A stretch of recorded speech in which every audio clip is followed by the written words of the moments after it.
do Pai, do Filho e do Espírito Santo. Amém. Bendito seja o nome do Senhor, agora e para sempre. A nossa proteção está no nome do Senhor, que fez o céu e a terra.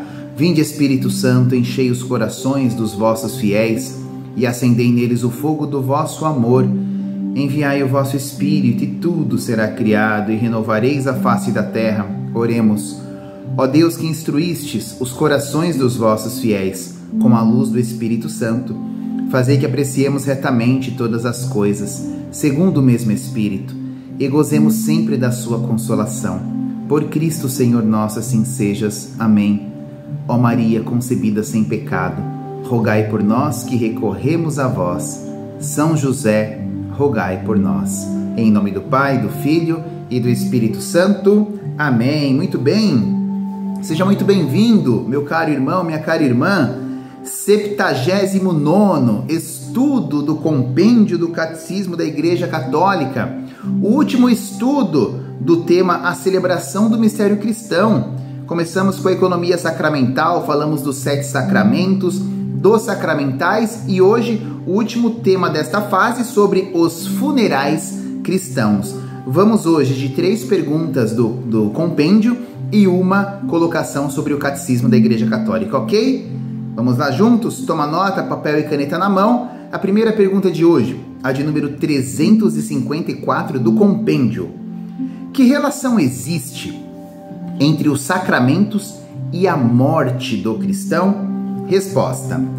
O cristão que morre em Cristo chega, no término da sua existência terrena, ao cumprimento da nova vida iniciada com o batismo, fortalecida pela confirmação e nutrida pela Eucaristia, antecipação do banquete celeste.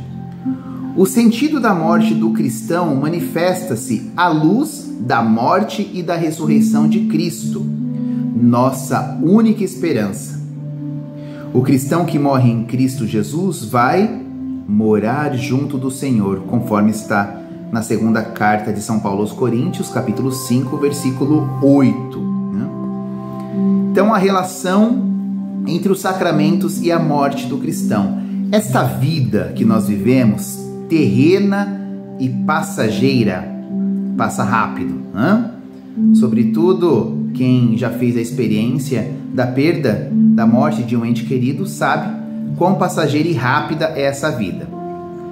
Nós precisamos viver essa vida numa profunda união com nosso Senhor e vivência constante de Cristo nos sacramentos da Igreja, a começar pelo batismo, que foi fortalecido lá no dia que nós fomos crismados, né? E nutrido semanalmente, algumas pessoas até diariamente, pela Eucaristia, nos sacramentos, porque os sacramentos são sinais, né, realmente eficazes da presença de Deus em nossas vidas, né?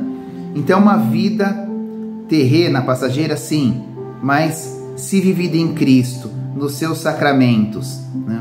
Na caridade, né? Na humildade. Coisas essas difíceis, sim, de se viver?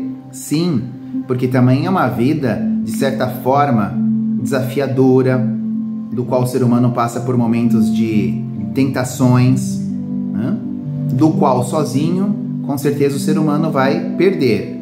Mas confiando na graça de Deus, ele vai com certeza se superar. Aos trancos e barrancos, né? Todo dia se levantando e pedindo a Deus a graça, né, da superação diária, né? Contando com a bênção da Igreja, que norteia a vida do ser humano por meio de sua liturgia, dá o norte, nos ensina. A Igreja é mãe e é mestra, e ela nos ensina a viver essa vida passageira em Jesus Cristo, onde fora dele nós realmente estaremos completamente perdidos. Muito bem. Próxima pergunta, 355. O que exprimem os funerais? Resposta. Os funerais, embora celebrados segundo os diferentes ritos, correspondentes às situações e às tradições de cada região, exprimem o caráter pascal da morte cristã na esperança da ressurreição e o sentido da comunhão com o defunto, particularmente mediante a oração, e a purificação de sua alma. Então, o que um funeral exprime? Exprime o caráter pascal da morte daquele, né, que está fazendo a sua passagem, que não está mais aqui. A morte desta pessoa baseada na esperança daquele que ressuscitou dentre os mortos, na esperança da ressurreição. Então, é isso que é expresso num funeral cristão. Penúltima pergunta de hoje, 356, quais são os momentos principais dos funerais? Habitualmente, os funerais compreendem 4 momentos principais: o acolhimento do corpo por parte da comunidade, com palavras de conforto e esperança, a liturgia da palavra, o sacrifício eucarístico e o adeus, com o qual a alma do defunto é confiada a Deus, fonte de vida eterna, enquanto seu corpo é sepultado à espera da ressurreição. Então, alguns funerais acontece a celebração da Eucaristia, do Santo Sacrifício. Outros não acontece, a maioria deles não acontece, mas numa próxima missa é colocado, né, na intenção da alma daquele que faleceu. Então aqui essa resposta tem por objetivo mostrar os principais momentos aí do funeral cristão, que é acolhimento do corpo, né, o respeito ao corpo daquele que se foi, e aí a liturgia da palavra, a missa por propriamente dita, e o adeus, né, àquela pessoa.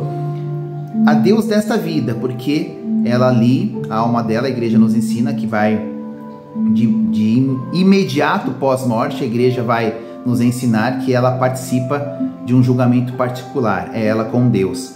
E ali é determinado, né, se ela já pode ir para o paraíso, se ela deverá passar por um momento de purificação, do qual a igreja chama de purgatório, ou se, infelizmente, ela estará privada, né, do reino dos céus por escolhas erradas que fez nesta vida. Assim a igreja nos ensina, né? Por isso a importância da resposta da primeira pergunta de hoje: viver uma vida em Cristo, mesmo sendo limitados, pecadores, errantes, mas procurando a Deus nesta vida, na vivência dos sacramentos e de sua misericórdia, ok? E eu queria acrescentar uma colocação do Catecismo da Igreja, o parágrafo 2301, que fala sobre cremação do corpo. É possível? Pode? Não pode? Isso é moral? Não é? Qual é o posicionamento da Igreja sobre cremação de corpo? Olha só que interessante. Parágrafo 2301 do Catecismo da Igreja Católica. Olha só. A Igreja permite a incineração, então a Igreja permite a cremação, se esta não manifestar uma posição contrária à fé na ressurreição dos corpos. Inclusive, de acordo também com o Código do Direito Canônico, no cânon 1176,3. Então, é possível que em vida você tenha um desejo, né, de, olha, quando eu morrer eu quero ser cremado. Se isso não contrariar a tua fé na ressurreição, é lícito, né, pedir a cremação. Isso como curiosidade, tá bom? Então nós vamos encerrar essa parte da celebração do mistério cristão aqui, com esse tema importante, os funerais cristãos. E na próxima quinta nós vamos entrar numa terceira parte, de 4 partes do compêndio, uma terceira parte que vai falar sobre a vida em Cristo, né? A vocação do homem, sobre a consciência, a comunidade, a liberdade e sobre os 10 mandamentos. Serão vários meses de estudos da próxima etapa do compêndio, do qual eu vou contar com a sua companhia, tá? Então eu vou te esperar na próxima quinta, ok? Um beijo no seu coração, que Deus nos abençoe, nos guarde e que Nossa Senhora nos cubra com o seu manto sagrado. Louvado seja o nosso Senhor Jesus Cristo, para sempre seja louvado. Em nome do Pai, do Filho e do Espírito Santo. Amém. Até mais e salve Maria.